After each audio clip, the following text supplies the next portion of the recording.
So we need to keep him in prayer and see how he's doing. There's water down here. I've got 3 pairs of glasses, just in case I lose one. I got 3. I got new ones my wife bought me. So these are extra strong. I can look down on the paper and I can see everything. So I got Greg over there with cue cards. So we're all set. There's no excuses. There's no excuses. Now, I kind of did a study on grace. I like grace. It is amazing. The word grace means many things to many people. We refer to the ballet dancer as having grace. We say grace at meals. We talk about the Queen of England bringing grace to events she attends. Grace means coordination of movement. It can mean a prayer. It can refer to dignity and elegance. Most importantly, grace can mean unmerited favor. Extending special favor to someone who doesn't deserve it, who hasn't earned it, who can never repay it.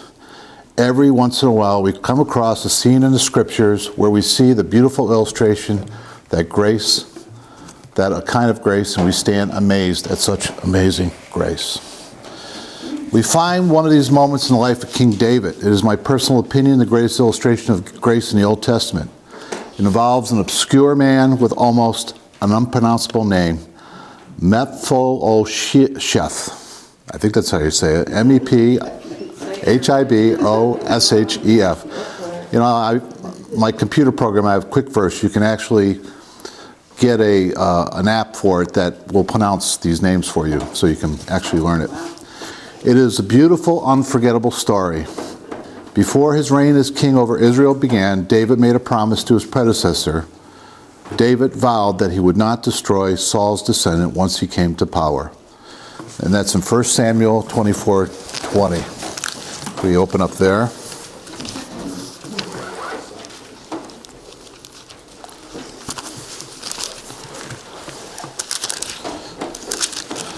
So the text we're going to be reading, we'll start 1 Samuel 24.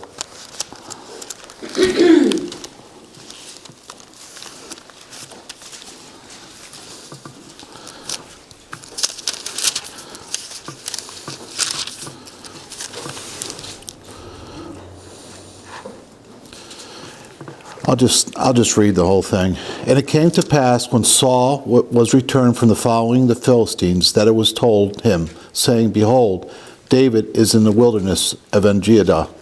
Then Saul took 3,000 men out of all Israel and went to seek David and his men upon the rocks of the wild goats.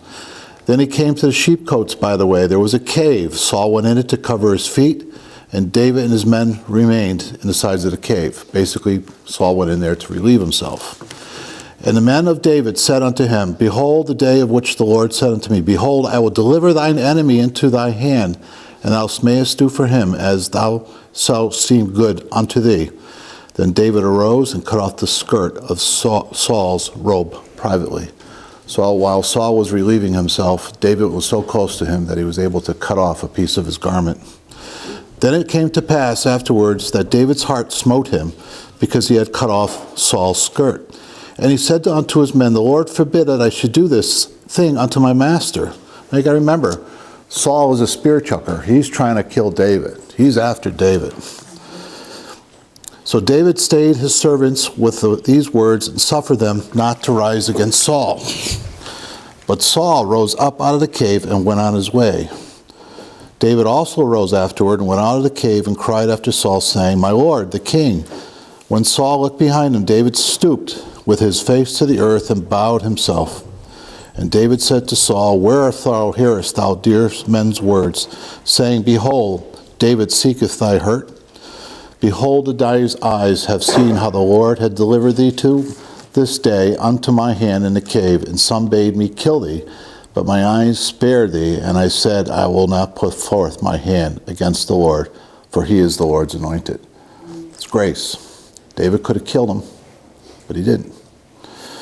The Lord judge between me and thee, the Lord avenge me, verse 12 of thee, but my hand shall not be upon thee. And thus saith the proverb of the ancients, Wickedness proceedeth from the wicked, but my hand shall not be upon thee. And whom is the king of Israel come out after when thou dost pure? And it came to pass, verse 16, that when David had made an end of speaking these words unto Saul, that Saul said, Is this thy voice, my son David? And Saul lifted up his voice and wept. Okay. Verse 20, And now behold, I know well that thou surely be king, and that the kingdom of Israel shall be established in thy hand. Swear now, therefore, unto me by the Lord, that thou wilt not cut off my seed after me, and that thou wilt not destroy my name out of my father's house. Here's Saul appealing to David. And David sware unto Saul, and Saul went home, but David and his men gat them up unto the hold. So, before his reign as king over Israel began, David made a promise to his predecessor. David vowed that he would not destroy Saul's descendants once he came to power. That's the promise. When David consolidated his power in time of peace came to the land, one of his first acts was to inquire about Saul's descendants. If you remember, Saul was killed along with Jonathan at the Battle of Gilead, I think it was. So normally ancient kings sought out descendants from the previous regime to kill them and prevent the family's return to power. However, David made it clear that he sought a descendant of Saul that he might show him kindness. 2 Samuel 9:1.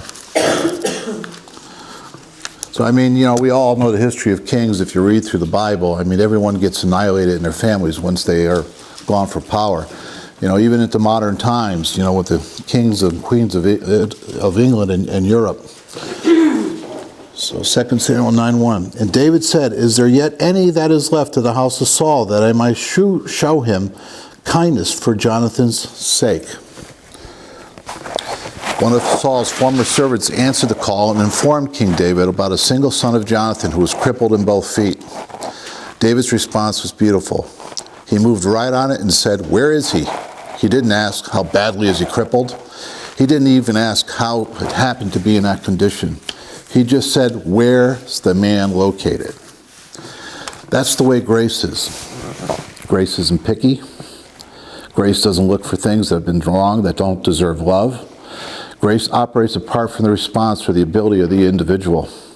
Grace is one-sided. Grace is God giving himself in full acceptance to someone who does not deserve it and can never earn it. It will never be able to repay it. And this is what makes the story of David and Bathsheba as memorable. I'm just going to mispronounce it because I can't say it. A strong and famous king stoops down and reaches out to one who represents everything that David was not.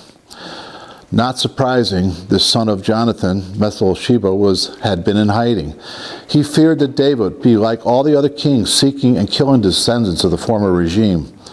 The last thing Bathsheba wanted to see was an emissary from the king rapping on his door. And that was exactly what happened. Can you imagine the shock when he sees David's men standing there?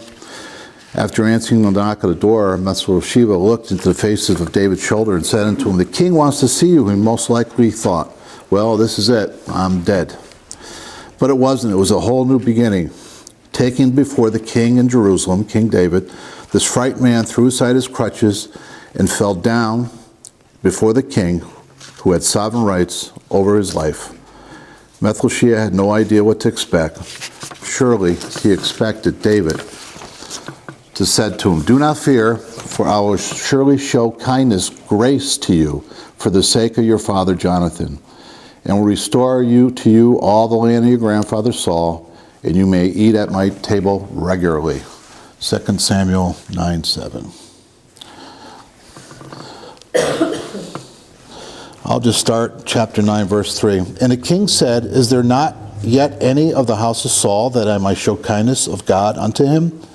And Ziba, who was a servant of Saul, said unto the king, Jonathan hath yet a son, who was lame in his feet. You got to remember what being lame is in those days. You were lame, you couldn't work. I mean, you couldn't do anything. I mean, you probably just sat by that pool over there in the temple and just waited for the angel to stir it so you can jump in and maybe be healed. There was no medical treatment like we have today. And the king said it to him, Where is